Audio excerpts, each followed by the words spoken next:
প্রিয় শিক্ষার্থী, আসসালামু আলাইকুম। এখানে 2 নম্বর একটি অঙ্ক আমি লিখে রেখেছি। তো তোমরা সবাই দেখো যে x ও y উভয়ে বিজোড় সংখ্যা হলে কোনটি জোড় সংখ্যা। x ও y উভয়ে বিজোড় সংখ্যা হলে কোনটি জোড় সংখ্যা।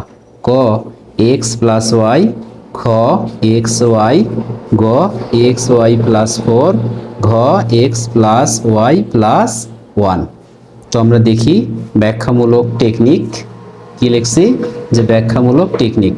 ধরি x ও y বিজোড় সংখ্যা। কি সংখ্যা? বিজোড় সংখ্যা। ধরি x ও y বিজোড় সংখ্যা, যথাক্রমে 1 ও 3। যথাক্রমে কত? 1 ও 3। তাহলে x প্লাস y সমান 1 প্লাস 3 ইকুয়াল 4। জোড় সংখ্যা x y 1 গুণন হচ্ছে কত? 3 ইকুয়াল হচ্ছে 3। এটা হচ্ছে কি সংখ্যা? বিজোড় সংখ্যা। x y প্লাস 4 ইকুয়াল 1 গুণন 3 প্লাস 4 ইকুয়াল হচ্ছে কত? 7।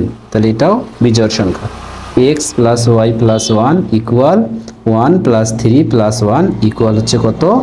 5। এটাও কি সংখ্যা?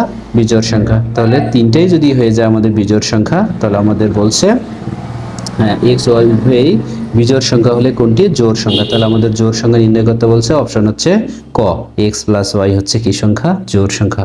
তাহলে আমাদের ক নম্বর অপশনটাই সঠিক উত্তর। তাহলে এক্স প্লাস ওয়াই হবে কি সংখ্যা? বিজোড় সংখ্যা। তো ঠিক আছে, থ্যাংক ইউ।